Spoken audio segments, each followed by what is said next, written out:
Cet épisode du balado La santé au-delà des mots vous est offert par Distribution DUP.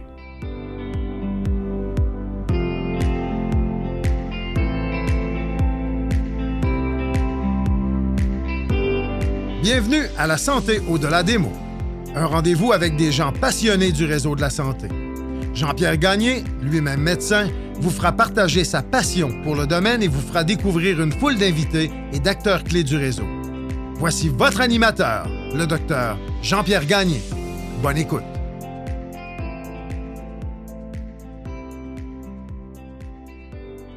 La semaine dernière, dans La santé au-delà des mots. Puis tu compares ça avec les pays, la Finlande, la Norvège, la Suède, où il y a 40 ans passés, on a fait des choix directs, sociaux, qui ont dit, nous autres, on investit dans les infrastructures. On va mettre encore plus d'infrastructures sportives. Il y avait déjà des bonnes notions, c'était des skieurs, c'était plein d'autres choses, ces gens-là. Mais on leur a donné plus de moyens d'être actifs. Ils ont un taux d'occupation hospitalier de 27% actuellement. Nous autres, à cette époque-là, on nous a donné des bacs à recyclage pour à peu près le même argent. Tout le monde. On ne s'est toujours pas recyclé, on n'est toujours pas en santé.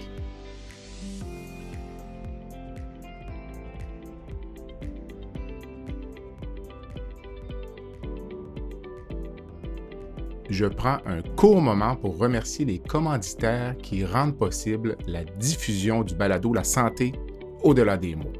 Groupe Conseil Beauchamp-Beaulieu Dessureau-Toupin, associé à la financière Banque nationale Gestion de patrimoine, Rempart Neurophysiologie, le groupe TIGE, Eurofin Environex et Go Mouton.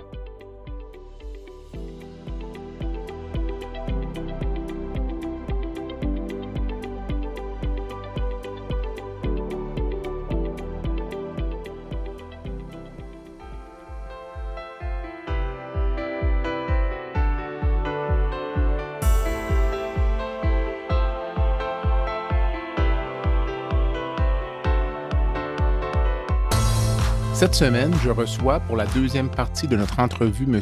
Jacques Aubin, le semeur d'espoir. À la fin des années 2000, Jacques pesait plus de 190 kilos et a alors décidé de prendre sa santé en main. Il a réussi, avec effort et détermination, à perdre plus de 100 kilos. Au cours de la première partie de l'entrevue, nous avons discuté de la vie de Jacques avant qu'il ne prenne la décision de changer le cours de sa vie. Nous poursuivons la discussion sur sa perte de poids et abordons sa nouvelle vie, sa nouvelle carrière et la façon dont il envisage l'avenir. Je vous invite donc à poursuivre la rencontre avec cet homme déterminé qui porte un message d'espoir et de courage et qui est la preuve vivante que l'on peut faire de grandes choses si l'on prend conscience des enjeux et des efforts nécessaires pour y parvenir.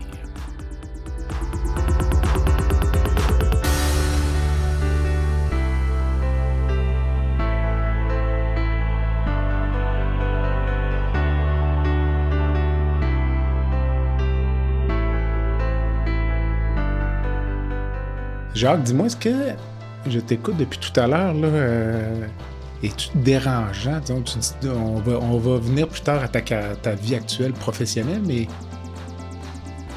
est-ce que tu déranges les gens à qui tu donnes des conférences? Parce que, je m'imagine que tu es en train de parler à une personne obèse. Tout à l'heure, tu faisais référence au fait que tu parlais à une personne qui avait un problème de consommation d'alcool.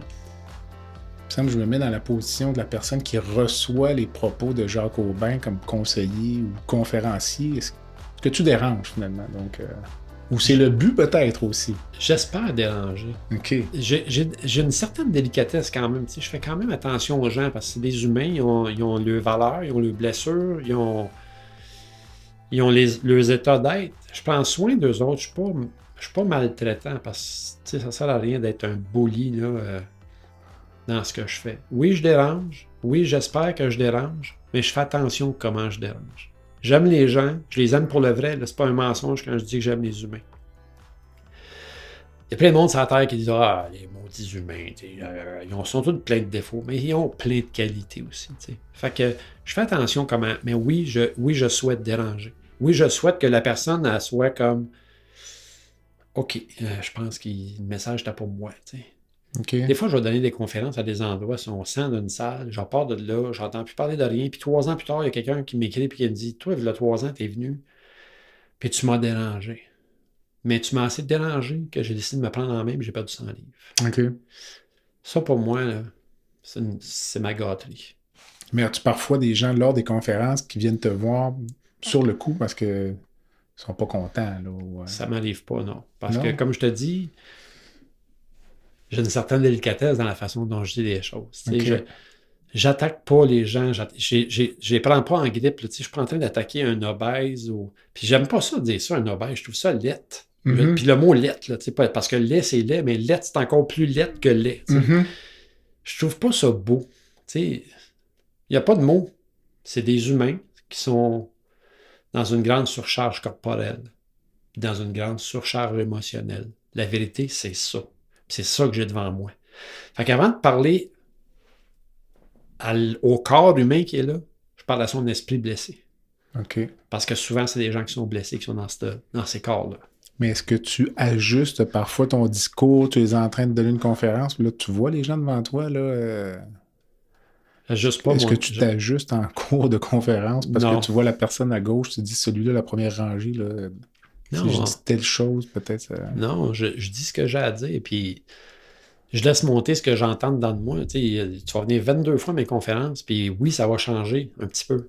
Mais si tu me poses une question, à la fin de la conférence, tu vas avoir la réponse. Mhm. Je ne suis pas en train d'épargner les gens. Je ne suis pas mauvais avec eux. J'essaie pas de les blesser. J'essaie de leur faire prendre conscience qu'il est temps qu'ils prennent soin d'eux. Puis s'ils me posent la question, c'est parce qu'ils sont probablement rendus là. À essayer de dire, sais-tu quoi, je pense qu'il faut que je fasse quelque chose. C'est pour ça que je te pose la question. Je fais pas d'un bon service que de mentir aux gens. Longtemps, moi, dans ma vie, tu sais, hey, Jacques, t'es gros, il faudrait peut-être faire attention à toi, tu sais, ta santé, hein? Ah, chale-moi pas, tu sais, j'ai juste des gros os. Tu sais, c'est ce que je répondais aux gens. Mhm. C'est quoi qui dirigeait ces gens-là vers moi? C'était-tu méchant? Ou c'était une forme d'amour, peut-être mal dirigée, en me disant t'es gros? Mais dans le fond, ils me souhaitaient du bien, ces gens-là. C'est notre perception, le problème. Quand je dis à quelqu'un, je pense qu'il faut que tu prennes soin de ta santé, je suis pas en train de dire je t'aime pas, je suis en train de dire je t'aime. Mhm. Je veux que tu prennes soin de toi. Puis c'est comme ça qu'il faut percevoir les choses, c'est pas autrement. Fait que si je dirige un message dans une assemblée où il y a des gens qui sont en surpoids, puis tu sais, je vais être honnête avec toi, là, Jean-Pierre, là, les surpoids, là, ils sont jamais en avant dans les premières rangées. Ils longent les murs dans l'ombre. OK. Ils sont jamais dans le milieu de la place. Ils veulent pas se faire voir. Ils sont tout le temps étalés sur le bord des murs ou dans le fond de la salle. Ils sont pas dans le milieu de la place. C'est pas des gens qui s'exposent. OK. Par manque d'estime d'eux-mêmes, tu sais. Puis je les comprends, parce que j'ai déjà été là. Je sais ce qu'ils vivent. Je sais que rentrer dans un amphithéâtre, puis t'asseoir dans un banc où les deux bras, là, t'arraches les deux hanches et les fessiers quand tu t'assois, là. C'est pas facile, ça. C'est dur sur l'ego, sur l'estime de soi. Fait que ces gens-là, ben, ils vont s'asseoir sur des chaises droites, souvent, en bordure de la salle, là, dans des chaises adaptées pour eux ou dans des chaises qu'on a ajoutées parce que l'amphithéâtre ne permet pas vraiment que ces gens-là puissent s'asseoir. Quand tu étais dans le fond du baril, là, donc à fin des années 2000, un peu, j'imagine 2008, 2009, ouais. Tu mangeais combien de calories par jour? Parce que... En fait, c'est pas combien de calories je mangeais par jour, c'est combien de calories je mangeais au souper. OK. Parce que le matin, je partais, je me pognais un café chez Tim. Je dînais pas parce que j'avais oublié. Parce que je travaillais. Puis quand j'arrivais pour préparer le souper de ma famille, ben là, je dévorais une baguette avec du fromage de très basse qualité avant même de commencer à souper, en préparant le souper. Je mangeais beaucoup.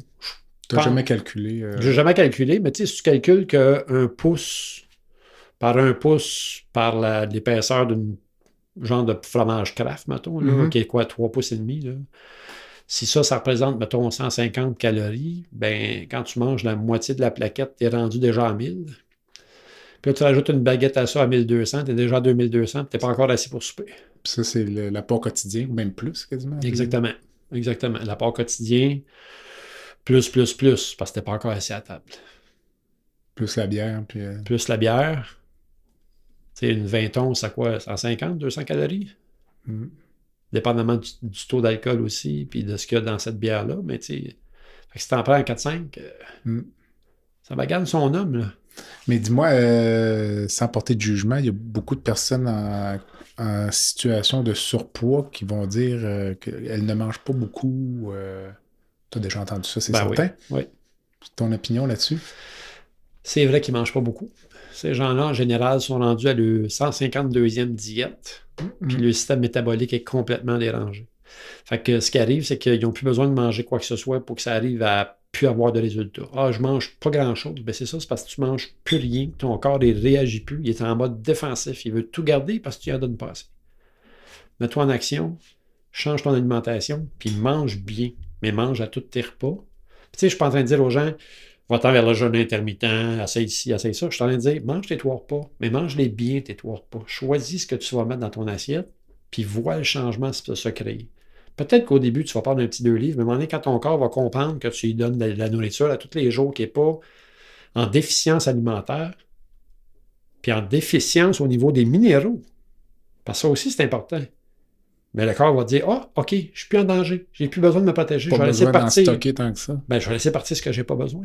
Mais toi, est-ce que tu devrais comprendre que, selon toi, lorsque tu as amorcé ta transition, avais-tu fait des régimes préalablement? Puis est-ce que tu étais en meilleure position pour réussir du fait que tu n'avais pas fait 20 diètes avant? Ou... En fait, j'ai fait quelques tentatives de diète. Je te dirais pas que j'en ai fait 22, là, mais sûrement 4-5.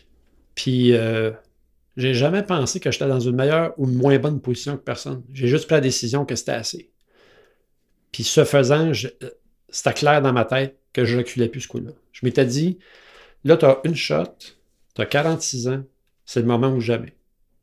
Tu l'as saisi, tu fonces dedans, puis tu n'es jamais allé voir jusqu'au bout ça pouvait être quoi le résultat. Ça, c'est l'autre affaire. On ne mène pas à terme ce qu'on entreprend. Socialement, dans n'importe quoi. La plupart des gens ne mènent pas à terme. Ils s'inscrivent à un sport, ils ne vont pas au bout. Dans plein de trucs, on fait ça. Moi, j'ai décidé d'aller au bout pour aller voir si c'était possible. Puis ça a été possible. Ça a marché.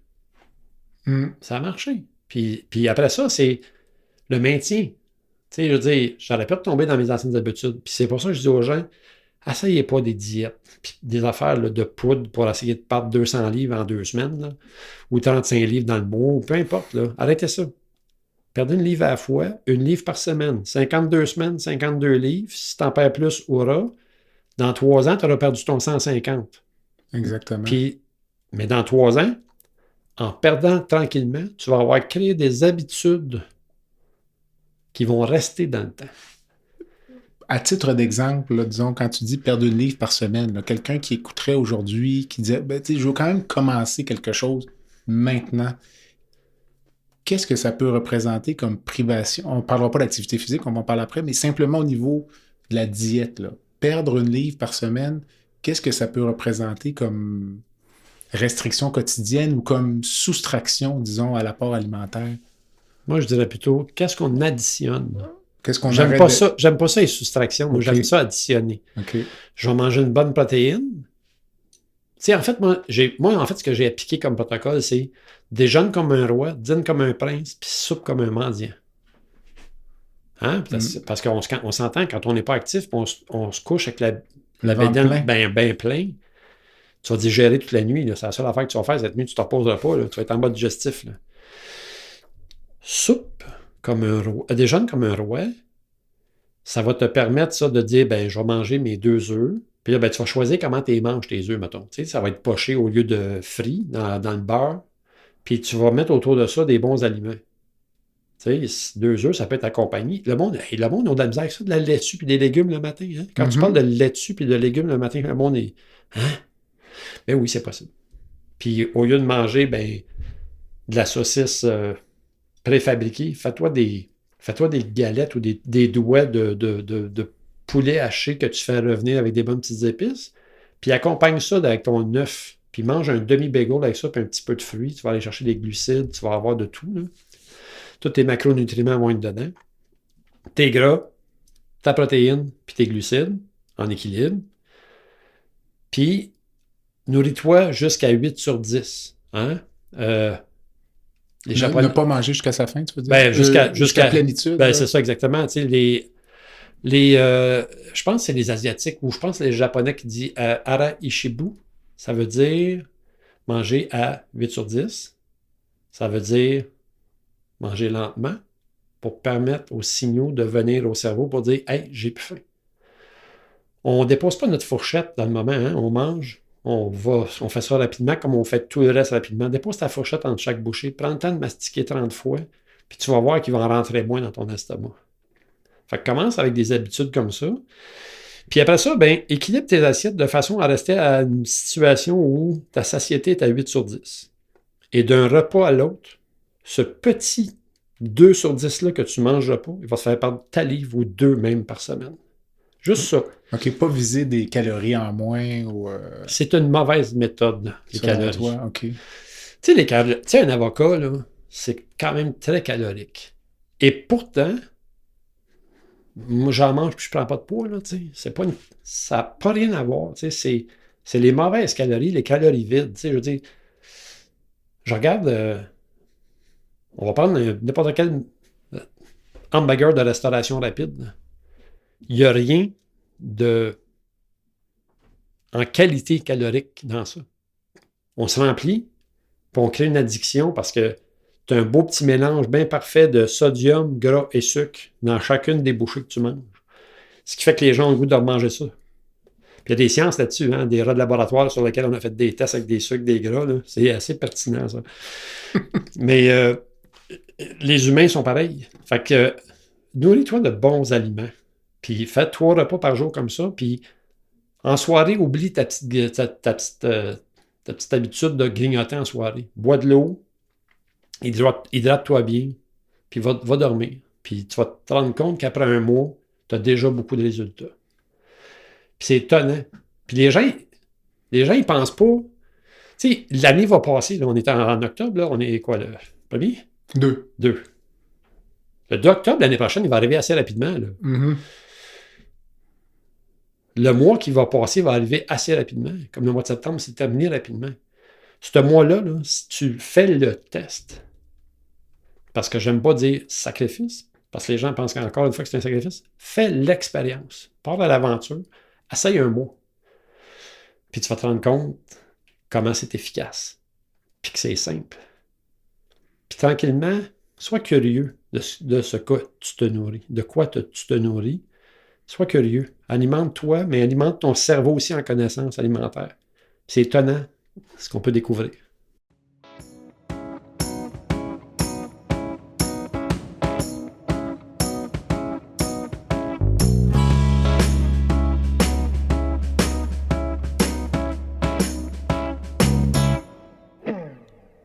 Rempart Neurophysiologie est une entreprise spécialisée dans l'octroi de services neurologiques tels que le monitorage neurophysiologique péropératoire. Plusieurs chirurgies comportent des risques de complications neurologiques graves, mais avec Rempart, ces complications sont réduites à moins de 1%. Rempart est votre ange gardien en salle d'opération. Rempart, c'est aussi des services volants en électrophysiologie médicale, vitesse de conduction nerveuse dans le syndrome du tunnel carpien, la radiculopathie ou la neuropathie périphérique, potentiels évoqués aux soins intensifs, électrocardiogramme dans les résidences pour personnes âgées. Pour les besoins particuliers de votre hôpital, votre clinique ou votre centre de soins, contactez Rempart Neurophysiologie à info@rempartneuro.ca. C'est à info@rempartneuro.ca. Est-ce que ça prend une certaine maturité pour prendre la décision que tu as prise? Toi, tu étais plus dans la quarantaine. Là. Je verrais quelqu'un qui est dans la vingtaine, parce qu'on en voit parfois là, des gens qui arrivent au début de la vingtaine, presque à l'adolescence, surplus de poids important. Tout ce que tu as fait, là, est-ce que ça prend quand même une certaine maturité pour réussir à faire ça? Je te rajeunirais de 20 ans. Là. Est-ce que tu avais le psyché là, vraiment pour faire cette prise de conscience-là dans la vingtaine? Là? Je pense que où ce que j'ai pris mettons que, tu sais, mettons, on recule à 30 ans. À 30 ans, on pense qu'on est éternel. Mm-hmm. À 40 aussi, je pense, un petit peu. À 40, on est plus foufou. On est plus foufou, là, tu sais. 40 ans, on ne sait plus si on est vieux ou si on est jeune, ou si on s'en va ou si on arrive. À 20 ans, on était dans le physique. À 30 ans, on était dans le corporatif. Tu sais, je veux devenir quelqu'un. Comment je vais me positionner dans la vie? Je vais-tu acheter ma maison? À 40 ans, il y a comme un genre de désordre, là. Il est hormonal, puis mental. Puis je pense qu'à 50 ans, je pense qu'il y a une forme de sagesse qui s'installe. Fait que oui, probablement que j'étais plus sage. Probablement que j'étais plus conscient. Plus en mesure de... Oui, plus en mesure de... Fait que ça serait un mensonge de dire que c'est pas vrai, à 20 ans, j'aurais fait pareil. Non, je pense pas qu'à 20 ans, j'aurais eu cette ouverture d'esprit-là. Par contre, je persiste en disant qu'il n'y a pas d'âge pour se prendre en main. C'est ça. Est-ce que tu conseillerais de la même façon, là, la même condition physique, disons, là? Donc, est-ce que tu conseillerais de la même façon quelqu'un de 20, 30, 40, 50 ans? Non. Okay. Non. Je pense que pour obtenir mes objectifs avec un jeune de 20 ans ou de 30 ans, j'utiliserais d'autres outils que pour motiver quelqu'un de 50 ans. Par exemple? Je pense que à cet âge-là, la vie sexuelle est importante. Je pense que la vie active, la perception visuelle est très importante. L'image corporelle. L'image corporelle. Fait que je travaillerais plus sur ça. Même si, en vieillissant, je considère que c'est pas si important que ça, je pense que pour eux autres, ça l'est encore. Puis je travaillerais plus là-dessus. Ce que je ne ferais pas avec quelqu'un de 50 ans, sur lequel je vais lui dire de miser sur le long terme, sur sa santé, son autonomie. Tu veux une marchette à 65 ans? Mm-hmm. Hein? Là, dans l'état physique que tu as actuellement, tu vas te prendre avec une marchette à 62 ans. Ou sur un petit buggy rouge à 4 roues sur la piste cyclable. Tu sais, j'ai d'autres outils pour des gens de différents groupes d'âge.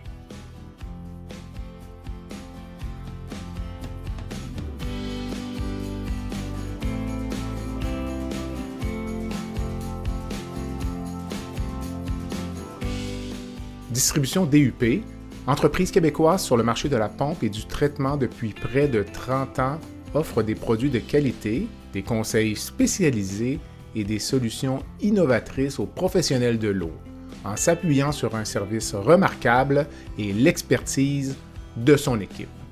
Nous sommes la référence pour l'accessibilité à une eau de qualité, source de vie, tout en protégeant la ressource pour nos familles et les générations à venir. Distribution DUP, eau source de vie. Visitez le site web à www.dup-inc.com ou téléphonez au 418 839 1843.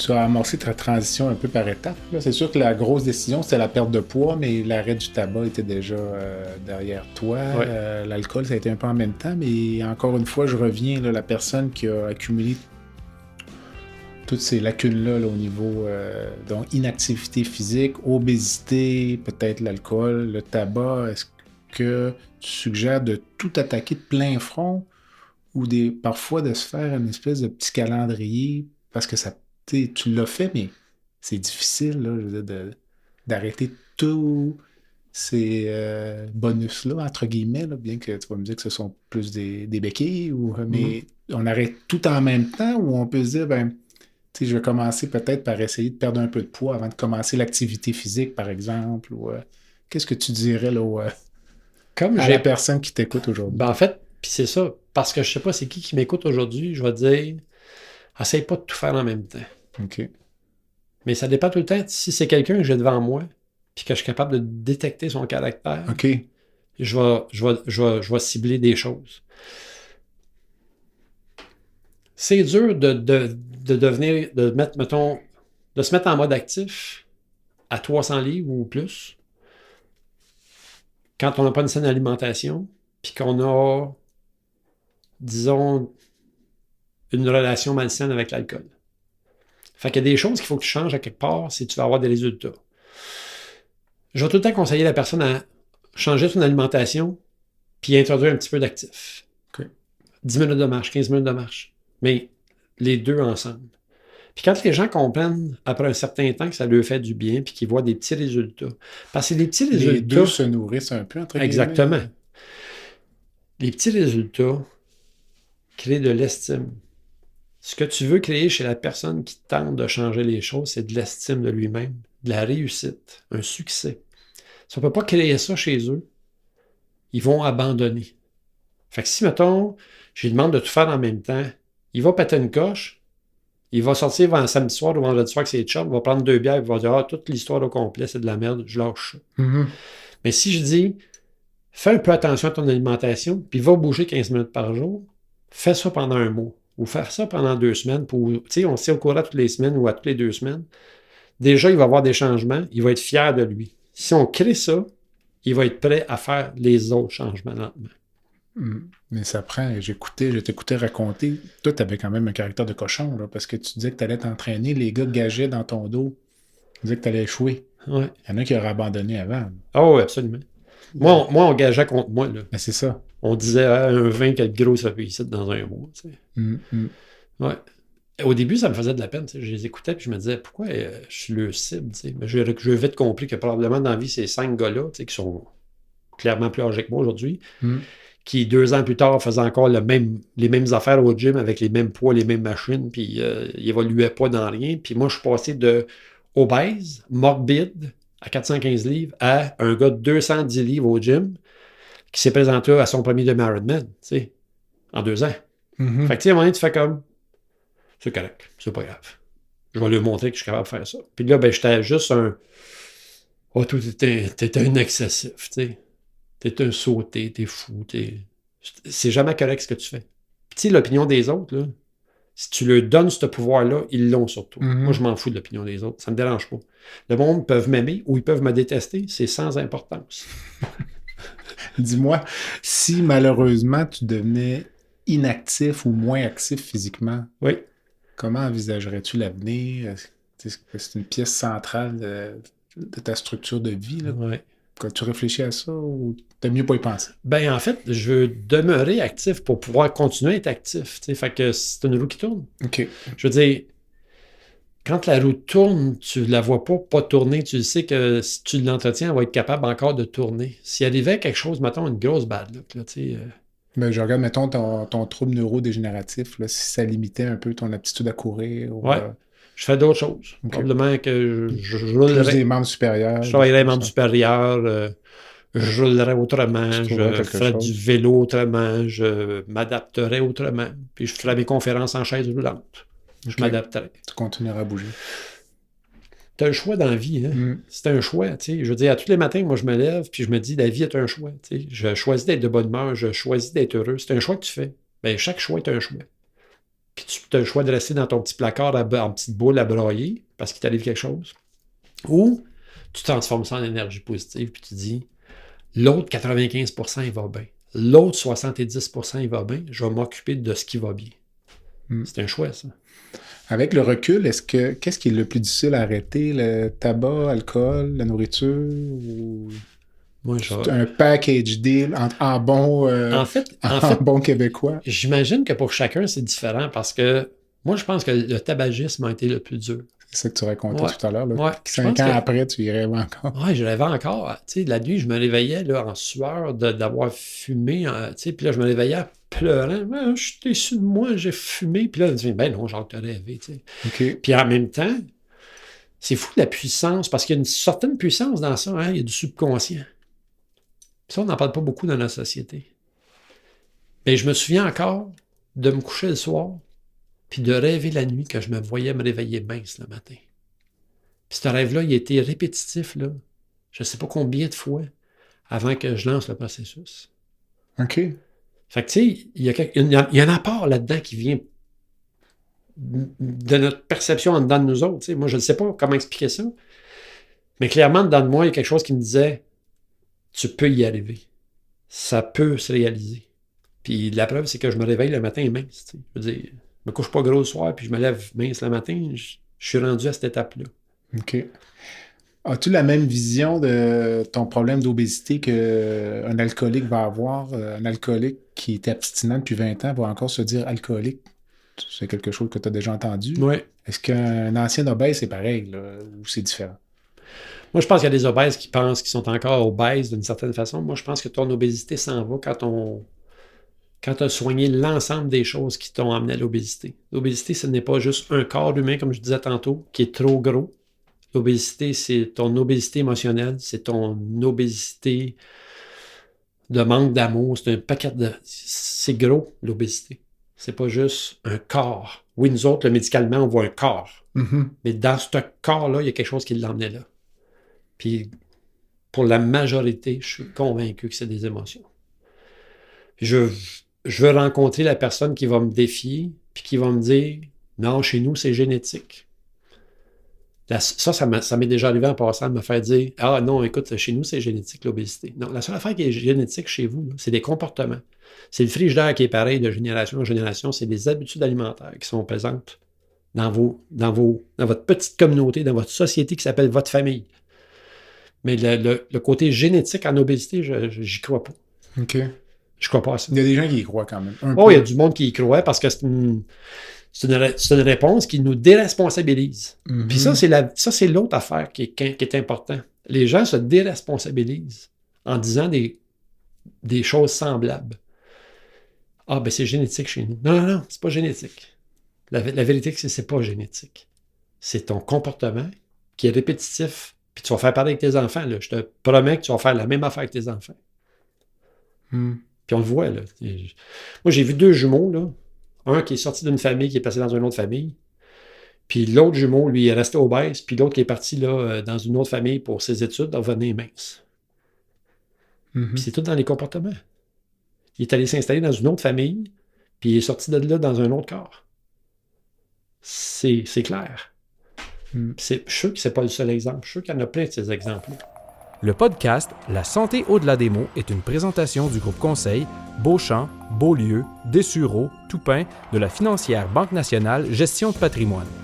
Comme nous croyons que la santé financière fait partie de la santé globale, nous sommes heureux de nous joindre au Dr Jean-Pierre Gagné pour vous souhaiter une bonne saison de la santé au-delà des mots.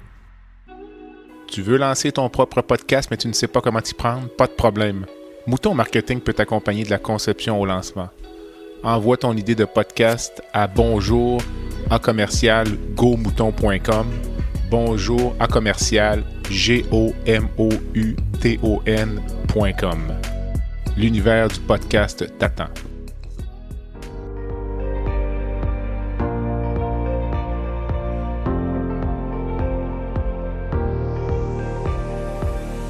Vous avez des commentaires ou un sujet à nous proposer ou même faire partie de nos invités?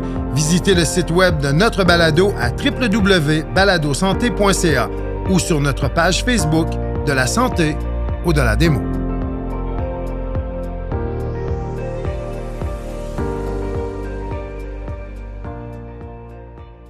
C'est comique. C'est comique parce que j'écoutais un documentaire sur les Blue Zones qu'ils appellent dans le monde, les zones où les gens vivent jusqu'à 100 ans.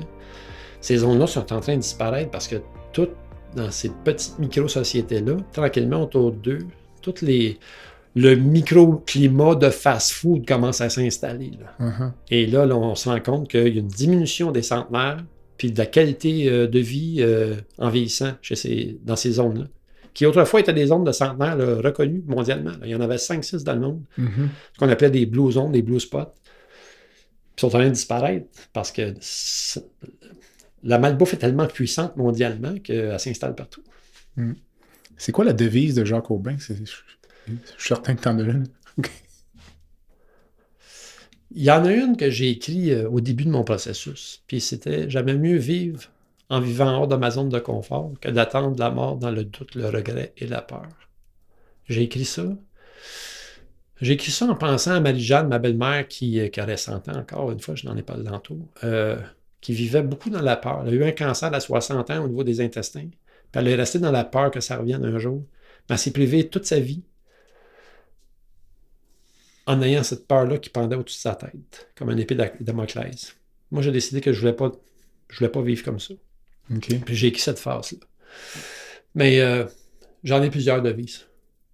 J'en ai plusieurs. Ça, c'en est une. J'en ai d'autres. Moi, ce qui est important pour moi, c'est d'aller au bout de mes pensées, au bout de ce que je veux faire. Puis, que ce soit une course, une conférence, un événement, ou ce que je veux créer, je vais toujours aller au bout. J'abandonne jamais en chemin. Puis, j'essaie de reproduire justement cette perte de poids-là dans tout ce que je fais maintenant. Tu sais, il y a un processus, il y a une clé, il y a une façon de faire. Je le reproduis dans tout ce que je fais. Puis je pense que mon bracelet en parle ici, là, je me souviens plus c'est quoi exactement la phrase. Ben, il y a une phrase ici sur mon poignet qui dit... qu'est-ce qu'elle dit, cette phrase-là? Qui dit que c'est ça, qu'il faut aller jusqu'au bout. Dis-moi, tu as fait plusieurs entrevues, des conférences. Est-ce qu'il y a une question qu'on ne t'a jamais posée? Écoute, il y a une question que les gens n'osent pas te poser. C'est souvent attribuée à la perte de poids versus tout ton cutané. As-tu eu des opérations? OK. Puis la réponse est non. J'en ai pas eu. Pas de chirurgie plastique. Aucune chirurgie plastique. Mon corps s'est replacé. Puis ça aussi, au niveau médical, pour avoir couru parce que tout nu sur un tapis au centre épique, là, mon docteur Junot, puis un autre médecin cardiologue voulait faire des analyses sur moi, puis il me regardait, puis il faisait comme comment c'est possible que ce gars-là ait perdu 225 livres, puis qu'il n'y a pas d'amoncellement de peau. Moi, je pense que c'est dans un processus de longue durée. Peut-être plus physiologique. Ouais. Tu sais, j'ai pris mon temps pour perdre du poids. Mon corps s'est comme placé tranquillement avec... Tu sais, je veux dire... Tu sais, quand tu fais un vide corporel, là, tu sais, exemple, tu perds, je sais pas moi, 100 livres. Puis je sais pas, dans ton cas, est-ce que tu fais des chirurgies? Est-ce que tu as déjà fait des pontages bariatriques ou des trucs semblables? Personnellement, ce n'est pas ma pratique. Non. OK. Tu sais, le pontage bariatrique, j'ai rien contre ça. C'est des fois des solutions d'urgence ou des solutions de vie pour certains, mais on s'entend que quand tu crées une restriction comme ça, selon moi, il se crée un vide entre l'intérieur du corps et le cutané. L'affaissement de masse rapide qui se fait là, il se crée une certaine mortalité probablement entre les deux, puis c'est probablement pour ça que le tissu extérieur, il n'est plus aussi bien nourri, puis il s'affaisse, ou je ne sais pas, mais biologiquement, pour moi, il doit y avoir un lien entre les deux. Parce que moi, j'ai perdu mon poids lentement, puis toute ma peau s'est replacée. J'ai pas de vergeture, j'ai pas de peau morte ou lousse sur moi. Tout s'est comme recollé sur mon corps. Tu sais. Ta perte de poids, c'est sur combien de temps? 2 ans. Okay. Oui. Étrangement, la première année, j'avais un objectif d'1 livre, 1 livre et demi, 2 livres par semaine, tu sais, en alternance. On ne sait pas comment ça va arriver. Tu fais attention, puis tu avances. Tu sais. Puis j'ai perdu 156 livres la première année.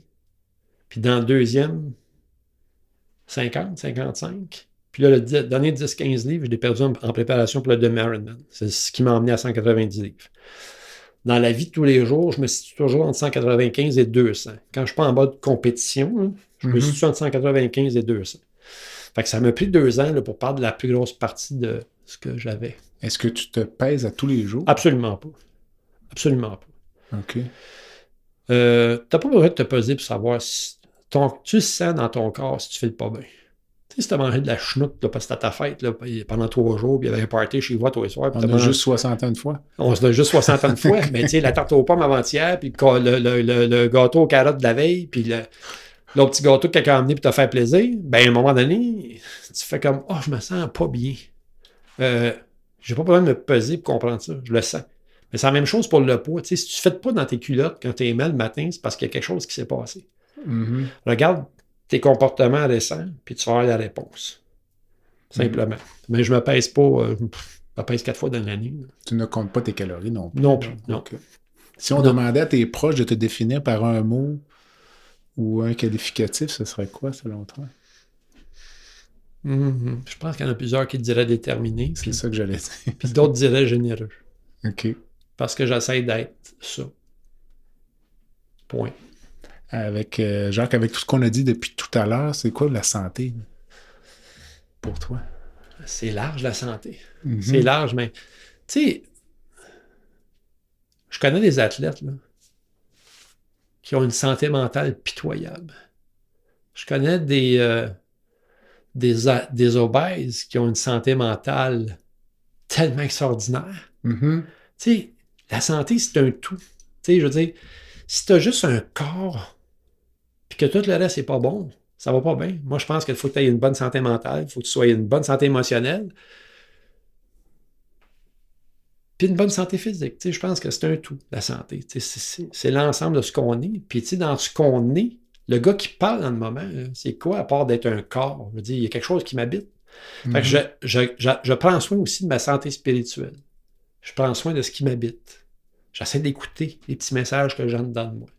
Puis souvent, en conférence, c'est ces petits messages-là qui sortent. Parce que je suis tellement présent avec les gens, puis je veux tellement leur offrir le meilleur message possible, que j'essaie d'avoir cette santé globale-là. C'est ça, être en santé. Le mot santé, c'est pas juste... Tu sais, je connais des gens qui sont en santé. Tu sais, je vais au gym, hein? Je vais au gym le matin, puis je vois tellement de gars dans la trentaine à 45 que c'est important pour eux autres, le pipe, puis le... Tu sais, là, ouais, tu sais, les gars, ils s'entraînent, puis c'est physique, tu sais. Mm-hmm. Émotionnellement, ils sont peut-être dérangés, je ne sais pas. Dans leur santé spirituelle, ils n'en ont pas ou ils en ont une, je ne sais pas. Leur santé mentale. Puis, leur santé fonctionnelle. Je me fais des pipes au gym, mais je ne suis pas capable d'aller marcher avec ma blonde dans le bois parce que je ne fais pas de cardio. Ou, tu sais, c'est un tout être en santé. Il faut que ça soit fonctionnel. Il faut que tout soit en harmonie. C'est ça le problème, c'est qu'on n'essaye pas de créer une harmonie dans le corps, puis dans l'esprit, puis dans tout ça ensemble. J'ai déjà quelqu'un qui m'a répondu à cette question-là, que c'était d'être dans un état qui permettait finalement d'être actif. Donc, on pouvait être, par exemple, confiné au fauteuil roulant, mais être encore en santé, Oui. parce qu'on pouvait être actif. Oui. On avait encore une bonne santé mentale, donc peut-être ça rejoint un peu ce que tu dis dans le fond. Là, Ouais. Donc, il y a des grands athlètes, effectivement, qui sont malheureux. Exact. On voit ça dans le sport professionnel, d'ailleurs, beaucoup. Dans le sport professionnel, là, des désordres mentaux, il y en a énormément. Peut-être plus qu'on pense. Beaucoup plus qu'on pense. Beaucoup plus. Puis tu peux regarder la carrière à peu près de n'importe quel athlète olympique qu'on a eu au Québec. Si tu leur poses la question, puis ils sont authentiques dans leurs réponses, là, les fins de carrière, là, il y en a qui sont allés jouer dans le gouffre. Là. Le vide, je peux rien. Je peux rien parce que je suis plus capable de livrer. La performance. La performance. Je suis plus reconnu comme étant être cet athlète-là ou ce gars-là qui a fait telle affaire ou tel truc. T'sais. Je suis plus le triathlète que j'ai été. Je suis donc plus rien. J'ai donné des conférences à des policiers qui prenaient leur retraite, puis les gars puis les filles, ils me disaient, quand j'ai donné ma badge puis mon gun, j'ai eu le sentiment que je n'étais plus rien. Parce que toute ma vie, j'ai été une police. C'est parce que dans la vie, tu n'es pas juste ton travail. Tu es beaucoup plus que ça. On voit ça beaucoup dans le corps médical aussi. Là, des médecins qui ne prennent pas leur retraite. Oui. Parce qu'en dehors de l'hôpital, un sentiment il n'y a pas grand-chose. Exactement. Puis la valorisation n'est pas là, en dehors de l'hôpital. Puis donc, pourtant, il y en a. Je pense que chaque personne apporte quelque chose. Il devrait se voir autrement que juste des médecins ou juste des polices ou juste des athlètes. Je pense que les gens devraient se voir comme étant des êtres humains authentiques qui peuvent apporter plein de choses dans la vie des autres. Je pense que tu y as répondu en cours d'entrevue, mais si tu pouvais changer une chose dans le système de santé, j'ai quelques hypothèses au sujet de ta réponse. En fait, c'est pour ça que je te disais tantôt, est-ce que nous avons la semaine? Comme je te disais, oui, il y a quelques milliards de dollars que je dirigerais plus vers la prévention en santé. Je changerais peut-être un petit peu la formule d'éducation de nos médecins. Je pense que j'ajouterais un petit peu de compassion dans le cœur de certains. Je trouve qu'il y en a qui manquent de compassion. Puis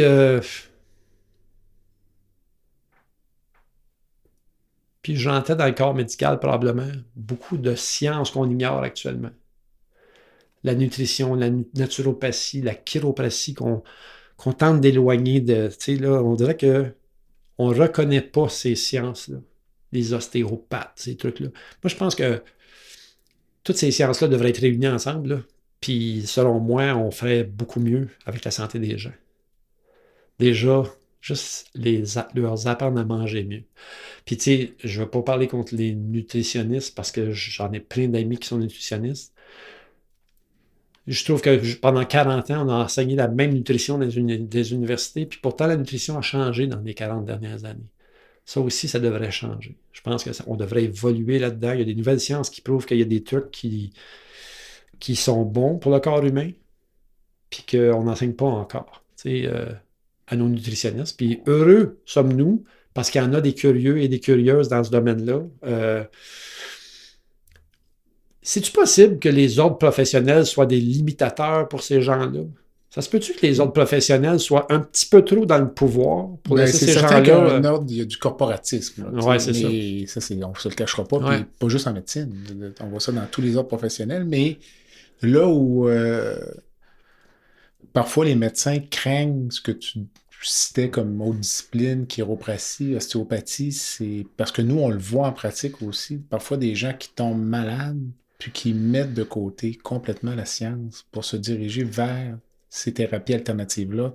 Donc, par exemple, des gens qui ont le cancer, là, on n'est plus dans la prévention, on est dans le cancer, refusent des traitements pour aller en médecine holistique. T'sais. Puis nous, on a toujours ça nous freine un peu, là, parce que...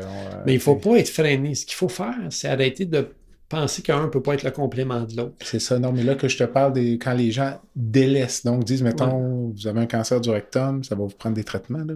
On ne guérit pas de ça en buvant de l'eau qui tombe des arbres, là. Non, mais les en gens mangeant disent, des non, feuilles de cactus. ben, je vais aller juste manger des feuilles de cactus. Là, Ouais. mais là, non, tu sais. Puis d'autres types d'approches musculo-squelettiques où peut-être en raison du corporatisme, mais peut-être aussi en raison du fait qu'il y en a parfois, il n'y a pas de science, tu sais. On est des scientifiques. Puis des fois, il n'y a pas de science derrière les interventions qui sont proposées. Ça ne veut pas dire que ça ne peut pas être un bon supplément. Donc, moi, j'ai une vision, je te dirais, pour avoir lu le livre récemment de Sophie Reiss, Un cancer en cadeau, donc jeune femme qui a eu un cancer du sein là, début de la quarantaine, ou un livre qui est divisé en 3 sections, là, sa maladie, disons, comment ça s'est présenté. La deuxième partie du livre, c'est vraiment le traitement de son cancer, mais elle va dans le détail de tout le traitement vraiment médical, la radiothérapie, la chimiothérapie, anti-hormones, puis tout ce que tu peux imaginer de traitement pour le cancer. Et la troisième partie, c'est toutes les autres approches qu'on peut envisager en médecine alternative qui peuvent venir se greffer, mais elle ne les met pas en opposition. Là. C'est pas l'un ou l'autre. C'est l'un et l'autre. Puis dans l'autre, ben là, les gens choisissent ce qui peut-être, comment dire, répond à leurs attentes. T'sais. C'est là où parfois il y a un petit peu de... Puis, est-ce que je suis totalement d'accord? Oui, non. Est-ce que je suis totalement en désaccord? Non plus. Moi, je pense que les deux peuvent s'harmoniser. C'est-tu possible pour un corps humain qui reproduit des cellules constamment au quotidien? Hein? Il reproduit continuellement des cellules neuves. Combien est-ce qu'on a de milliards de cellules? 45 milliards de cellules dans le corps humain. On en reproduit au 16 jours des centaines de milliers ou je ne sais pas combien. C'est possible que l'énergie positive de ces cellules-là puisse aider à la guérison si on les nourrit bien, qu'on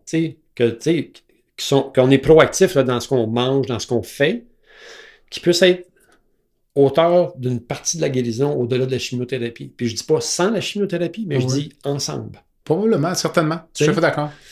Mais en fait, la guérison, même cellulaire, je pense qu'elle se produit. Je ne suis pas un spécialiste de tout, là, mais des micro-guérisons cellulaires, il y en a constamment dans notre corps. Là. Des agressions, des cellules cancéreuses ou cancérigènes qui sont finalement tout de suite détruites parce qu'il y a des mécanismes de contrôle. Là. La compréhension que j'ai de ça, c'est que ça se produit constamment. Exact. Donc, c'est pas un jour qu'on arrive à 65 ans puis ça sort. Là. On était en lutte contre ces agresseurs-là. Plusieurs radicaux libres à travers le temps qu'on a éliminés par nous-mêmes. Exact. Puis que là, le corps devient peut-être plus vieux, moins efficace métaboliquement.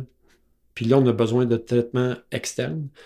Mais on peut-tu être d'accord que c'est comme un film d'horreur, la chimiothérapie, puis c'est la médication autour de ça? On peut-tu être d'accord que c'est...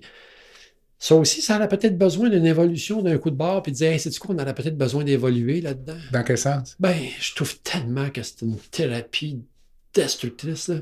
Tu sais, je regarde les gens sortir de là, sont plus verts que quand ils sont rentrés, tu sais. Ils sont 4 jours à se tasser chez eux avant de reprendre un petit peu le dessus. Puis le prochain traitement arrive la semaine prochaine, tu sais. Ils ont 3 jours de liberté conditionnelle d'une semaine, dans le fond. Je trouve ça tellement agressif. T'sais, oui, ça prend un coup de barre dans le truc, mais est-ce que un jour, on va arriver à arrêter de penser à nourrir une industrie, parce qu'il y a une industrie en arrière de ça qui s'appelle la pharmacie. Là. Ça soulève un autre sujet. Ouais. Si on avait une semaine. Oui, c'est ça. C'est pour ça que je te dis que si on avait une semaine, on irait là. On n'a pas une semaine, puis tu ne veux pas m'héberger ce soir. Fait que, parce que je tomberais clairement en amour avec les lieux. Mais je pense qu'il faut peut-être vouloir vraiment guérir les gens. Puis ça ne veut pas dire le sauver la vie pour l'éternité. Là. On va mourir pareil. De fatigue ou dans notre sommeil ou peu importe. On va mourir de quelque chose. Je veux dire, et moi, j'en ai vu tellement. J'ai vu du monde mourir dans des événements de course à pied. Puis là, le monde sont tous à panique. Ah, la course à pied, c'est pas bon. Non, c'est pas vrai. On ne connaît pas son état physique, son état corporel. Y avait-tu déjà une déficience? Est-ce qu'il y avait depuis sa naissance, une malformation cardiovasculaire? On ne connaît rien de ces choses-là, puis on ne le sait pas. C'est juste à l'autopsie qu'ils vont le savoir, puis on accuse tout le monde pour charger les responsables pour ces événements-là. Mais clairement, dans la science moderne, au niveau hospitalier, j'aimerais ça qu'on regarde, voir si on pourrait peut-être pas faire mieux avec le cancer. Tu sais, le cancer, là, c'est pas arrivé du ciel, ça, là. Il y a peu de cancer qu'on peut vraiment mettre un génome dessus, dire, bon, toi, tu as un cancer du pancréas, puis, comme mon ami dit, c'était la mauvaise date de l'alphabet dans ton alphabet là, qui était là, dans tes gènes. L'autre 80% des cancers, c'est des cancers qui sont liés à des mauvaises habitudes de vie. Là. Puis ça commence dans la bouche, puis ça finit au rectum. On est d'accord? Il y a quelque chose qui doit être fait pour changer ça. Mais c'est plus dans la prévention. La prévention. Donc, mais c'est sûr qu'une fois que les gens sont malades, puis que ils ont besoin d'être ça prend des traitements agressifs. Ouais. Les traitements s'améliorent, les gens vivent plus longtemps, mais ça soulève plein d'autres enjeux, même sur l'agressivité des soins. Parfois, peut-être, les gens prennent des traitements parce que les traitements sont disponibles. Les bénéfices ne sont pas toujours au rendez-vous. Puis, exact. Parce que c'est drôle comme tu l'as sûrement déjà remarqué, à quel point les gens, parfois, ne font pas attention à leur santé jusqu'à ce qu'ils tombent malades. Puis là, ça prend tout, là, tu sais, mais souvent, il y a beaucoup d'accumulation de facteurs de risque, de mauvaises habitudes, puis on joue du hockey de rattrapage. Oui, c'est ça. On était à la 19e minute de la 3e prolongation. Là, tout le monde est essoufflé. C'est ça. Puis là, il est comme tard, parce que là, si tu veux tout changer, puis rentrer en équilibre dans tes traitements-là, tu es déjà déficitaire. Là, parfois, c'est même peine perdue. C'est comique parce que c'est pareil pour l'obésité. Je trouve qu'on traite l'obésité en milieu hospitalier avec des opérations assez radicales. Des fois, ils sont nécessaires parce qu'il s'agit d'une question de vie ou de mort. Mais quand on dit à la personne, ben écoute, si tu veux te faire opérer, il va falloir quand même que tu perdes 50 livres. Parce que c'est de même, ça marche dans ce genre de protocole, des protocoles de pontage bariatrique où autrefois il y avait les anneaux gastriques, mais ça, je pense, c'est fini. C'est pas mal abandonné. Ouais. Puis, soudainement, les gens disent, hey, pour avoir l'opération, je vais les perdre des 50 livres. OK, parfait. Comment tu as fait pour les perdre des 50? Parfait. Continue donc. Non, mais ça ne te tente pas. T'as qu'à passer 2 ans et t'es obligé de manger un raisin sec à tous les matins. Là. Parce que le monde, ils ne savent pas les conséquences aussi. Là. Il y a une conséquence à ça. Là. Ça aide des gens qui ne sont pas capables d'y arriver autrement. Puis c'est une des chirurgies ou une des interventions qui est même, entre guillemets, rentable au point de vue économique. J'imagine que tu as déjà lu ça là, sur un horizon. Mais ce n'est pas miraculeux. Non, exact. Il y a une récidive à 10 ou 15 ans, mais il n'en demeure pas moins que pendant ces 10 à 15 années-là, on a enlevé de la morbidité, on a prévenu de la morbidité, on a éliminé le diabète, on a retardé l'arthrose.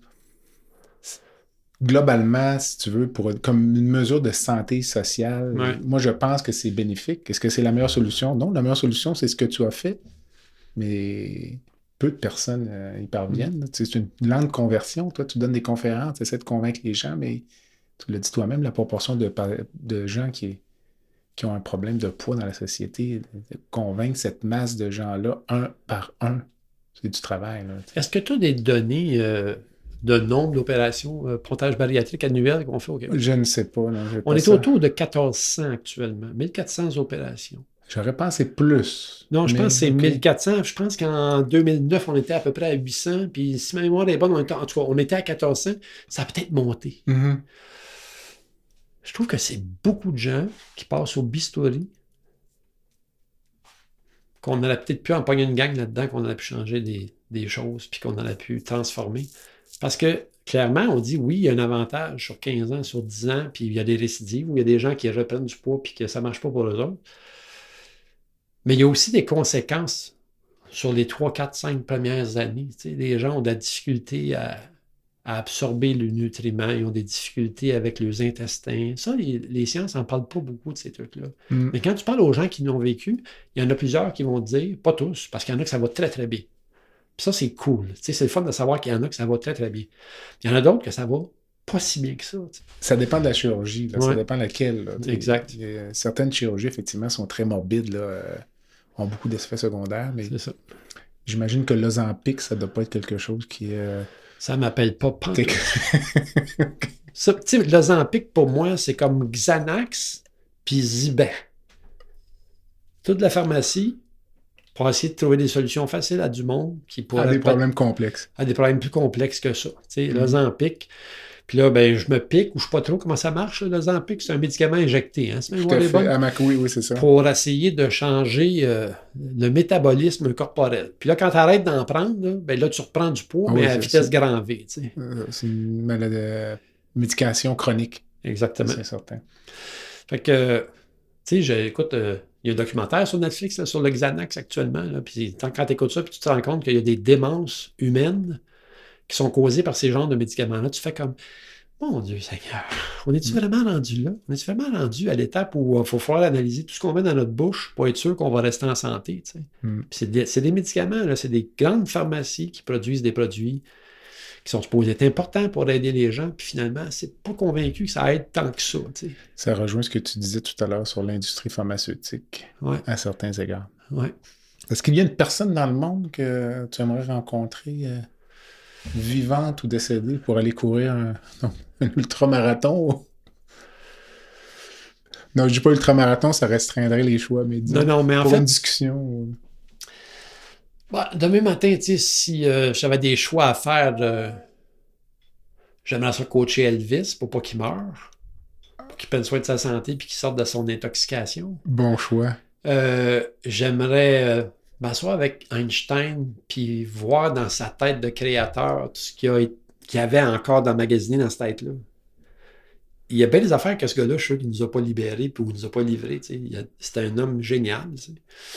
Les gens associent beaucoup la bombe atomique à cet homme-là. Moi, je pense que j'associe plus l'atome que la bombe atomique à cet homme-là. Puis la conversation, avec qui j'aimerais avoir une conversation? Je reprendrais demain matin n'importe quel temps mon père pour jaser avec encore. Ouais. N'importe quel. Dans les trois, est-ce que ton premier choix? C'est papa. Ah oui. Ouais. Ouais, je payerais pour avoir mon père ici, puis jaser de trucs avec lui qu'on n'a peut-être pas eu le temps de jaser. Ouais. Ah, c'est bon. Ouais. C'est trois bons choix. Elvis, c'est très populaire. Einstein aussi, d'ailleurs. Ouais. Chez les invités. Ah ouais? Il y a beaucoup de gens qui aimeraient revoir leur père aussi pour... Ah ouais? Ouais. Je dis pas que c'est cliché, mais Elvis, c'est la première fois que c'est pour cette raison-là, par contre. Ouais. Parfois, c'est plus à cause de l'idole, mais effectivement, c'est un bon argument de le prendre pour ouais, j'aimais ça. changer sa destinée. Sa destinée, puis il sera encore vivant. Donc, ouais, il a comme 90 ans. quelques années. Ouais, 88 ans, parce qu'il est né en 35, si ma mémoire est bonne. Puis tu sais, cet homme-là, écoute, il n'y a pas personne, je pense, qui a été capable de remplacer la groove que ce gars-là avait. Tu sais, je veux dire, c'est comme... C'est assez percutant là, dans l'histoire. Là, ce musicien-là, ce chanteur-là, c'est un one-man show. Là, tu sais. Exactement. Ouais. Est-ce que tu supportes une cause en particulier au-delà des bonnes habitudes de vie, la lutte contre l'obésité? Est-ce qu'il y a une fondation? Écoute, c'est comique parce que il y a une cause qui me tient bien gros à cœur chez nous. On a Centraide Laurentide qui vient en aide à une soixantaine de d'œuvres de toutes formes, là, que ce soit pour les femmes, les enfants, les hommes, ou peu importe, là, même les personnes âgées, tu sais. Puis dans ça, j'essaie toujours de contribuer d'une certaine façon. Puis c'est présent dans mes événements de course. On crée dans mes événements de course des événements de levée de fonds pour Centraide-Laurentide. Puis c'est les enfants qui m'appellent le plus. Chez nous, on n'était pas des millionnaires. Je suis fils d'ouvrier, puis je me cache pas de ça. Puis papa, c'est un homme fier, puis on n'était pas riches. Là. Ça serait mensonger de dire qu'on était des gens fortunés. Puis, ben, tu sais, j'avais un grand frère. Puis, ses patins, c'est moi qui ramasse. Puis, souvent, les espadrilles, c'est moi qui ramasse. Les espadrilles neufs, ça n'arrivait pas souvent. Puis, un jour, j'ai été choisi comme ambassadeur provincial pour New Balance. Je me souviendrai toujours de ce jour-là. Puis, à un moment donné, on m'a demandé qu'est-ce que tu aimerais faire, genre, tu sais. J'aimais tellement ça donner des chaussures à des enfants, tu sais, ce sentiment l'excitation, l'excitation des chaussures neuves. Des souliers neufs, il me semble que tu cours plus vite avec ça. Moi, en tout cas, c'est le feeling que j'avais. Puis, année après année, depuis ce temps-là, ben, la gang de chez New Balance au Québec, ils me ramènent tous les démos choses qu'ils ont dans les magasins? Dans les showrooms New Balance, dans l'Est du Canada. Puis, je leur distribue ces chaussures-là. Je n'ai encore eu comme 100 quelques paires vendredi, là, jeudi. Là. Je vais donner ça demain à Centraide. Puis, ça, moi, je trouve tellement ça le fun. Parce que, je me dis, je mets une paire de chaussures dans le pied d'un enfant. Ça peut changer sa vie. Ça peut tout changer. Ça peut tout changer au niveau de l'estime de lui-même, le sentiment de courir plus vite, de s'envoler. Tu sais, Piché, il disait dans une de ses chansons, des souliers avec des ailes que j'ai achetés sans savoir. Tu sais. Parce qu'à partir d'une paire de souliers, on peut faire rêver un enfant. Tu sais. Puis, ben moi, j'y crois parce que j'ai rêvé. Avec mes petits North Star dans le temps, on n'avait pas un moyen d'avoir des auditeurs à 3 bords. On avait des North Star à 2 bords. Mais je courais vite avec ça. Quand ils étaient neufs. Ah, écoute, il sentait tellement bon neuf. C'est vrai que des souliers neufs, quand on va faire la courir avec la première fois, ouais. On a l'impression que ça rebondit. Hein? Oui, exactement. Jacques, tu as abordé ou évoqué à plusieurs moments au cours de l'entrevue les conférences que tu donnes. Puis je voulais conclure avec ça. C'est un peu ta vie depuis les dernières années. Donc, actif au boulot, événements top chrono.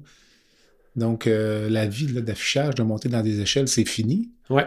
Donc, ces entreprises, ces structures-là, qu'est-ce que tu fais, disons, au quotidien? Là, donc, ton travail, tu t'entraînes le matin, mais tu travailles. Donc, c'est quoi ces... Ben, en fait, j'ai eu le privilège d'être choisi par un gars de Québec qui s'appelle Daniel Rioux pour être, si tu veux, le développeur des affaires du défi entreprise à Montréal, comme conférencier au début. Je suis devenu développeur des affaires à Montréal. Puis après avoir monté ça, j'ai décidé de m'en aller dans les Laurentides puis de lancer Actif au boulot, qui est une formule un peu similaire, mais plus large. OK. Puis Actif au boulot, le but, c'est d'être en entreprise pour changer la vie des adultes, les habitudes de vie de ces gens-là. Tu sais, les enfants, Pierre Lavoie s'en occupe dans les écoles, puis on essaye tout le monde d'essayer de pousser là, pour que les enfants bougent plus. Mais les adultes, tu sais, l'enfant arrive à la maison, il a besoin d'adultes là, pour soutenir ce qu'ils font. Moi, j'essaie de soutenir les adultes pour qu'ils soutiennent les enfants. Fait que je fais bouger les gens en entreprise, j'essaie de changer leurs habitudes de vie par des conférences, des formations, puis de la vie active. Puis après ça, je les emmène à vivre un défi. Puis finalement, le défi, avec la COVID, j'ai décidé que c'était des événements que j'ai achetés, qui sont les événements Top Chrono. J'ai des événements de course, comme tous les événements de course qu'il y a au Québec. Puis je me sers de ces outils-là pour faire bouger les gens. Fait que, est-ce que si tu me donnes le choix demain matin d'avoir des événements de course à pied, la réponse c'est je n'ai pas besoin de ça dans la vie, je peux faire autre chose. Tu sais, moi, je pourrais être un très bon directeur des ventes dans l'automobile, puis faire mon 150 000 par année, puis ça serait 3 fois l'argent que je fais actuellement. Mais j'ai choisi de faire ce que je fais parce que je sais que je peux contribuer avec ça à changer la vie des gens. Alors, j'ai mes événements de course à pied, j'ai Actif au boulot, puis les conférences, ben c'est l'affaire que j'aime le plus faire. J'aime ça aller parler aux gens, j'aime ça partager mon histoire. Puis oui, je partage l'histoire de Jacques Aubin l'obèse, mais je partage aussi maintenant l'histoire de Jacques Aubin, le gars transformé après ces années-là. Qui il est? Puis je pars en tournée cette année avec une version qui s'appelle Toujours vivant. Parce que malgré toutes les embûches que j'ai eues à travers le temps, je suis resté vivant. Je suis resté pleinement vivant. Puis c'est ça que je veux partager aux gens. T'sais, au-delà de la santé physique, il y a d'autres types de santé. Puis ces santé-là font prendre soin aussi. Puis c'est de ça que je parle aux gens. Donc, finalement, actif au boulot, c'est un peu je dirais pas un sous-produit parce que ça peut paraître péjoratif, mais ça fait partie de événements top chrono. Oui, effectivement. C'est dans la même entité. Exactement. C'est dans la même entité, mais c'est un outil pour aider les gens à changer le mode de vie en entreprise. Puis dis-moi, tes conférences, comment tu donnes... Tu as quelques conférences que tu donnes. Comment tu choisis d'abord le thème d'une conférence? Là? Tu parlais donc encore en vie. Puis, est-ce que tu l'écris, tu la pratiques devant des amis ou tu dis, je vais juste l'essayer une fois, puis on verra comment ça va? Je fais pas ça, puis c'est comique parce que, tu sais, j'ai une conférence qui est claire, qui roule depuis bientôt 10 ans, qui s'appelle d'obèse à athlète. Tu sais, cette conférence-là, je la connais par cœur, je peux la réciter en prenant ma douche, c'est correct, mais c'est pas de même que je fais ça. Je mets des images, puis chaque image, pour moi, est représentative d'un bout d'histoire que j'ai à partager. Puis c'est comme ça que ça se passe. Maintenant, mes nouvelles conférences, il y a 2-3 images, puis la plupart de ces conférences-là, ils sont libres de penser, dans le sens où je sais où je m'en vais, je sais ce que je veux partager avec les gens, mais d'un soir à l'autre, ça peut changer. Mais oui, puis pour les gens qui ne me connaissent pas, je parle un peu du début, de la perte de poids et tout ça. Mais après ça, je les emmène vers la largeur de ce que Jacques Aubin est devenu aujourd'hui. Puis ce que tu aimes faire le plus, tes événements sportifs, finalement? Non, mes conférences. Les conférences? Oui. OK. Les événements sportifs, j'adore ça. Je suis en amour avec ce que je fais. Là. Tout ce que je fais, j'aime ce que je fais. D'ailleurs, si tu veux être heureux dans la vie, fais qu'est-ce que tu aimes. Si tu vas faire quelque chose que tu n'aimes pas, toi, un matin, change de job. J'aime ce que je fais. Tout ce que je fais, je l'aime, puis c'est parce que c'est tout en lien les uns avec les autres. Mm-hmm. Mais si tu me demandes en degré de difficulté, qu'est-ce qui est le plus dur à produire, des événements sportifs, c'est pas facile à produire.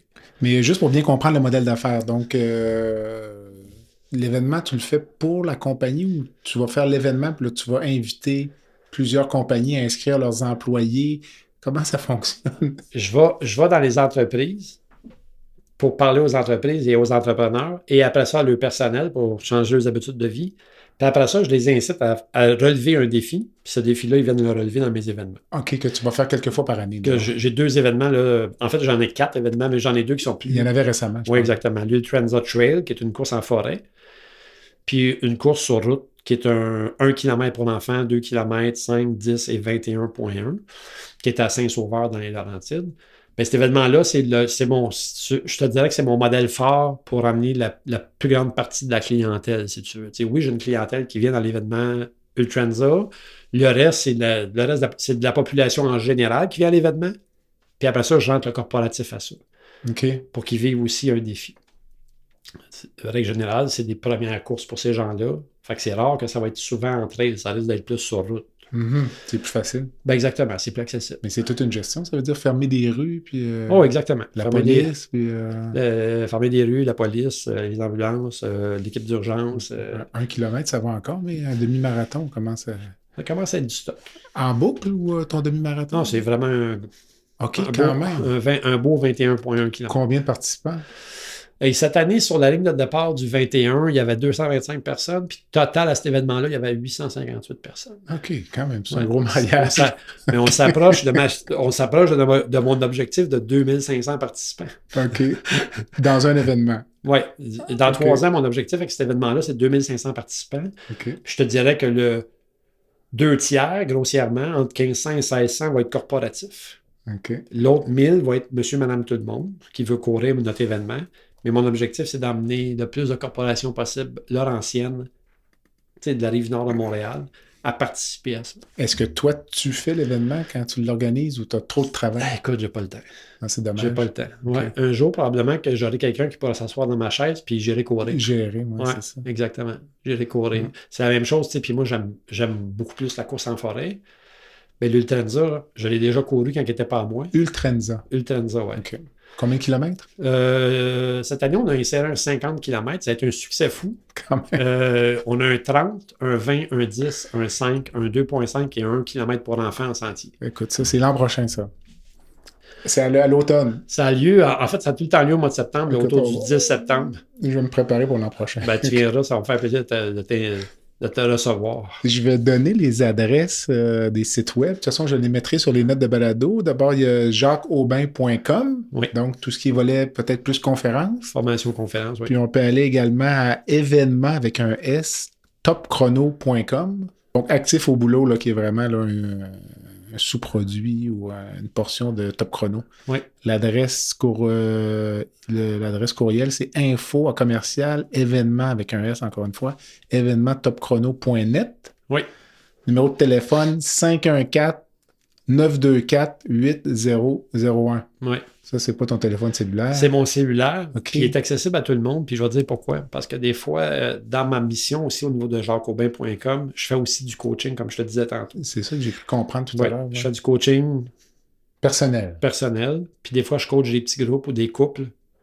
Puis on essaie de changer leurs habitudes de vie, mais aussi leur santé en général. Fait que c'est plus large que juste de la course à pied ou de l'activité physique. On va plus largement dans ça. OK. Ouais. Plus dans les Laurentides, j'imagine? Ça peut être un peu partout parce que j'ai des clients de Québec, j'ai des clients un petit peu partout qui peuvent se faire en Zoom.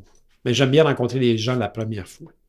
Au moins une fois? Oui, parce que c'est facile de faire des balados ou des Zooms ou quoi que ce soit, mais sentir l'humain qui est devant nous autres. C'est pour ça d'ailleurs que je tenais à être devant toi pour cette balado. Ouais, exactement.